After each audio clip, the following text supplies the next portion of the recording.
The reason that I wanted to do this is because in the past few weeks I have found myself giving quite a bit of advice to other people. So this basically is my attempt at taking the things that I have learned either by practicing writing or that I have taken from other people and used in my own writing. So I want to take these things, share them with you all, and hopefully we can write some really cool things together. So in the spirit of beginnings, I wanted to kick off this channel with a vlog on getting started. Obviously, we all know that getting started can sometimes be the hardest part of writing something. We have all of these ideas in our head that seem beautiful, they look like a movie in our brains, but when we try to figure out either the right place to start or the right action sequence or dialogue we want to kick off with, or even what we want these pictures to translate like into words, it's really easy to get stuck. So one way to kind of get unstuck is preparation. Most people, I would say, don't kick straight off into writing something without having put any thought into what they want to happen later down the road. A beginning oftentimes has a lot of ties to other parts in a story, so it can be really important to make sure that you kind of know where you're going with it before you just jump right in.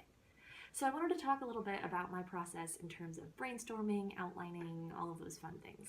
One of the main deciding factors that goes into how much I plan or brainstorm or outline before I start writing something is what I think the ultimate length is going to be, or how much plot I foresee putting into it.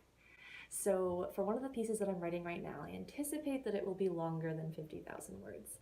And as a result, I have a lot of planning and brainstorming that I had done. Personally, most of my planning ends up being handwritten.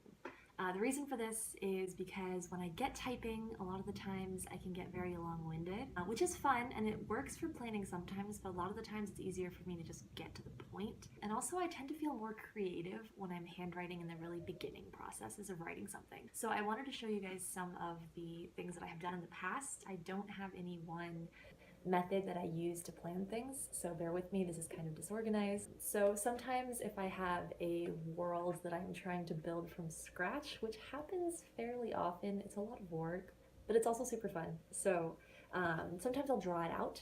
Here is a quick drawing of something. It's for the novel that I'm working on. I'm not 100% sure I'm even going to use this, but as an example of something that I have done, here I have some location notes. So I'll have the notes and then I'll have the diagram on the next page. I also have a quick little diagram here. So here I have tension, and then here I've written release. So this helps me a lot in terms of specific plotting things. On one side I'll write down causes of tension, and on the other side I'll write release, just to make it a little bit easier on myself to figure out what the plot is looking like as it arcs and moves and shifts. I also, you saw this a little bit in the intro, this is a timeline. This is all pre-story. So I have about 9 years of backstory planned for this one, but I've got each character lined up, and I really wanted to, for that one, try and stay organized and figure out when exactly events happened in relation to each other. And then the last one I have is just a series of super random, vague plot notes. This is when I first decided that I wanted to write something. I wasn't sure where I was going with it yet. So you can see it's just a lot of bullet points and arrows, nothing super structured or organized. This is just kind of the base in terms of plotting and brainstorming that you'll see from me. Aside from that, sometimes I'll type up some notes on my computer into a Google Doc or something, but generally those are very scattered, not super helpful. Things change a lot. When things are written down, for me at least, it helps me feel more creative and a little bit more at ease with what I'm getting down. So how much of what I plan actually goes into what I'm writing? That is a question that I still am not even sure of the answer to. A lot of it, for me, serves as a skeleton more than anything else. I don't tend to write out strings of dialogue. I don't tend to write out descriptions of things that I'll end up using. For me, the beginning is about tone setting and about world building. Also, I would be remiss if I did not note that a ton of my brainstorming happens in back and forth with other people. I really like the opportunity to kind of throw things at people that I'm friends with, people whose opinions I trust, and see what they throw back. Some of my favorite moments and things that I've written have come out of conversations where somebody brought up an angle that I hadn't even begun to consider. But I really think there's a lot of value in taking your idea out of just this really contained vacuum that it's been sitting in your brain, rolling around in your notes, externalizing it and making it into something a bit more tangible and more interactive. I think has a lot of benefits. Like I mentioned earlier, I'm pretty disorganized when it comes to the notes that I have and have kept. Something that I have done in the past, not so much recently, I've used Evernote, and it helps you to type up notes and then sort them into notebooks. So I used to have a notebook for character notes, a notebook for world building, very organized. That level of organization, not something that really works for me. But if you are someone who really likes structure, then I would recommend doing something like that, or keeping a Google Doc and having headings, or even several different documents if you wanted to do something like that. So let's say you're ready to write.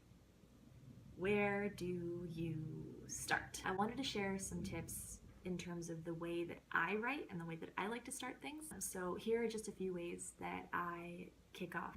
1.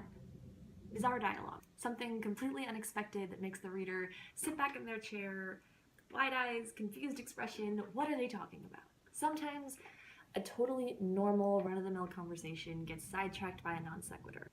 Get them into the middle of an argument about something that doesn't even really matter, but contextualizes what's happening. Get them into a conversation about the world that they're living in, about some kind of action that will later develop into something more exciting. The dialogue should either advance the plot or characterize your main characters. So if it's doing one of those things, generally pretty good place to kick off. 2. Mid-action. If you're, let's say, writing a story in a world where sword fights are a very common way to settle disputes, that can be a great place to open the action. It's unusual, it's interesting, the audience will want to know what's happening, and it's a great way to get them invested in your hero. 3. Exposition. Exposition does get a bad name because you get a lot of stories that start off slow, explaining. That's why you get so many proponents of show, don't tell. Personally, I think showing and telling both have very big places in writing. There is a war in the past that you wanted to mention, or there's something happening in a land far away that'll be relevant later on, but not quite yet. That can be an interesting way to hook in a reader as well.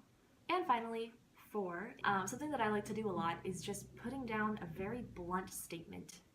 Simple sentence at the very beginning and then elaborating on it. So for example, if you have a character named Vacuum, because I'm standing right next to a vacuum, you could start it with Vacuum died yesterday. And then maybe Vacuum has been reanimated as a vacuum zombie. So you can then go ahead and talk about the events that happened and kick it off that way. So something that's kind of surprising, kind of unexpected, it'll draw the reader in, very simple, very blunt, so they don't get bogged down in a lot of description right away. So that's all I have for you guys today.